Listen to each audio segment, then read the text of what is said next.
خداوند آپ سب کے ساتھ ہو۔ ہمارے خدا یسوع مسیح کی خوشخبری مقدس لوکا کے مطابق اے خداوند تیری تمجید ہو۔ اس وقت یسوع نے ان سے ایک تمثیل کہی کہ کیا اندھے کو اندھا راہ دکھا سکتا ہے؟ کیا دونوں گڑھے میں نہیں گریں گے؟ شاگرد اپنے استاد سے بڑا نہیں ہوتا، بلکہ ہر ایک جب کامل ہوا تو اپنے استاد کی مانند ہوگا۔ تو اس تنکے کو کیوں دیکھتا ہے جو تیرے بھائی کی آنکھ میں ہے، اور اس شہدیر کا خیال نہیں کرتا جو تیری اپنی آنکھ میں ہے؟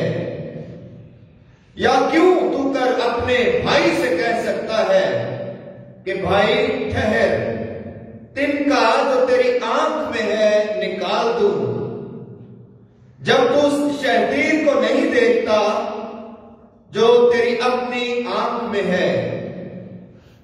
اے ریاکار، پہلے شہدیر کو اپنی آنکھ میں سے نکال، تب تنکے کو جو تیرے بھائی کی آنکھ میں ہے اچھی طرح دیکھ کر نکال سکے گا۔ کیونکہ کوئی درخت اچھا نہیں جو ردی پھل لائے، اور نہ کوئی ردی درخت جو اچھا پھل لائے۔ بس ہر ایک درخت اپنے پھل سے پہچانا جاتا ہے۔ اس لیے کہ لوگ خاردار جھاڑیوں سے انجیر نہیں توڑتے، اور نہ جھڑ بیری سے انگور۔ اچھا آدمی اپنے دل کے خزانے سے اچھی چیزیں نکالتا ہے، اور برا آدمی برے خزانے سے بری چیزیں نکالتا ہے، کیونکہ جس سے دل لبریز ہوتا ہے وہی منہ پر آتا ہے۔ تربیت کرنا، نصیحت کرنا اچھی بات ہے، لیکن اس نصیحت اور تربیت کا آغاز پہلے خود کی ذات سے ہونا چاہیے، اپنی ذات سے ہونا چاہیے، اپنی تربیت کرنی چاہیے، اپنے آپ کو نصیحت کرنی چاہیے، پھر اس تربیت کا جو ہے زیادہ فائدہ ہم حاصل کر سکتے ہیں۔ یہ وہ باتیں ہیں جن باتوں کے متعلق آج کا خدا کا کلام ہماری ہدایت کرتا ہے کہ اچھائی کو ہم کس طرح سے فروغ دے سکتے ہیں۔ اور خدا یسوع مسیح نے کیا خوب کہا ہے کہ جس سے دل لبریز ہے وہی منہ پر آتا ہے۔ اگر انسان کے دل میں اچھائی کرنے کا ارادہ ہے اور نیک ہونے کا ارادہ ہے، اچھائی کو فروغ دینے کا ارادہ ہے، حلیمی، عاجزی، انکساری اور یہ خوبصورت اقدار اس کی ذات اور اس کے دل کا حصہ ہے، تو وہی منہ پر آتا ہے، وہی اس کی زندگی سے جھلکتا ہے، وہی اس کی زندگی سے باہر آتا ہے، اور اسی کی وہ گواہی دیتا ہے اور اسی کو وہ عمل میں لاتا ہے۔ جس سے دل لبریز ہے وہی منہ پر آتا ہے۔ جو آپ کے دل میں ہے ویسا ہی چال چلن آپ کی زندگی کا ہوگا، آپ کا طور طریقہ ہوگا، آپ کا اخلاق ہوگا۔ جو آپ کے دل میں ہے وہی آپ کی زبان پر ہے۔ پتہ نہیں، کئی لوگ کہتے ہیں کہ فلاں بندہ منہ دا کوڑا ہے دل دا اچھا ہے۔ پتہ نہیں یہ کیسے ہو سکتا ہے؟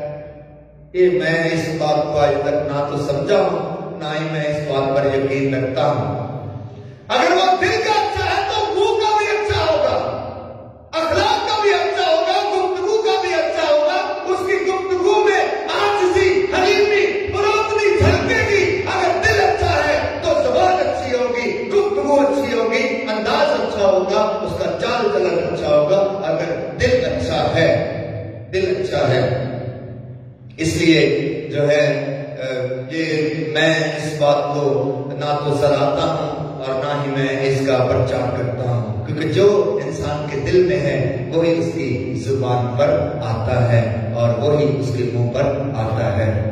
خدا یسوع مسیح نے آج مختلف تشبیہات ہمارے سامنے رکھی ہیں، مختلف علامتیں ہمارے سامنے رکھی ہیں۔